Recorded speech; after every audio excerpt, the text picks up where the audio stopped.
segue into the next question. How would you describe City Winery's clientele, and what qualities have made City Winery so popular among members of this group?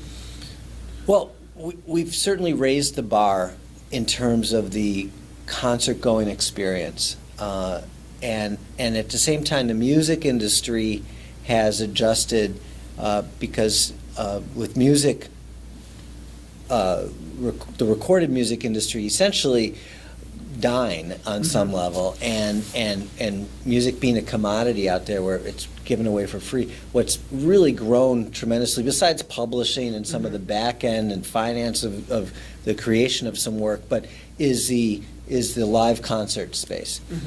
And we looked at, well, boy, Eric Clapton and the Rolling Stones, these great, incredible artists are out there and they're still touring, and their audience is going in, and they're the ones with disposable income, right, and they're going out and they're paying. And you're seeing then, I remember the first time I saw, about 10 years ago, champagne being served at Madison Square Garden, for I think it was either a Who reunion or like a Clapton. I mean, and then looking around and going, wow, look at all these really old people, way older than me, who are paying $15, $20 for some really bad champagne being passed at Madison Square Garden. And if you look at the entertainment, and not just culture, but also sports, look what's going on at Yankee Stadium and Madison Square Garden. They've upped the ante in terms of high-end food, gourmet food, craft beers, decent wine, still not good enough. Right. And so we all in the, if you will, in the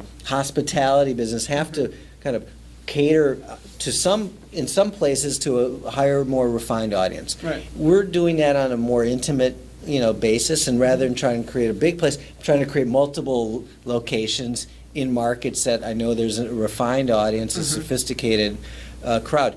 I don't think that we have a pure demographic. I like the term psychographic. I think we're applying to someone who wants to have a sophisticated evening. If you have more wealth and a little older skew, you have more. You want to do that more often. If you're a young person, where we get a lot of 20-year-olds who want to come and have a nicer evening, and then the next night they could be slam dancing at a bar, and that's really cool too. And they were absolutely different experiences. Makes a lot of sense. Independent hoteliers are currently exploring so-called lifestyle hotel concepts, which incorporate artistic, musical, and other events and features into their operations. From your perspective, do you think this approach will become more popular among hotel companies? As we were saying earlier in the panel, I think people stay in places just like you would go out to different kinds of restaurants because you're looking for a particular type of product or experience. Sometimes you want to spend a lot of money on a meal, or sometimes you want to spend a lot of money on a hotel, and you're looking for that, I want to be comforted in the most luxurious experience. Sometimes you're looking for much more social or rowdy, so you might go to a place that the food's not as good, but the people there are going to be fun. Or if you're lonely and you're traveling, or whatever might be the circumstance. So I think it's great that there are different types of products that appeal to different things, and in that sense, I think as we also talked about, we are learning more about what people want. You can advance, if you will, the customer who's coming in a little further and profile, and be able to deliver a little more customized stay, if you will.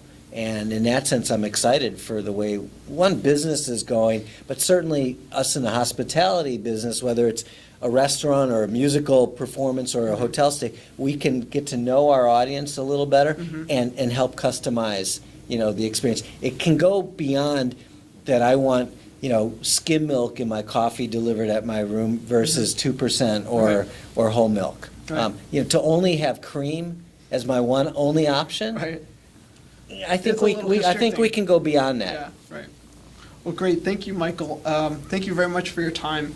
From the Independent Lodging Congress in Philadelphia, I'm Stephen Chan from Eagle Point Hotel Partners. Thank you very much. Thank you.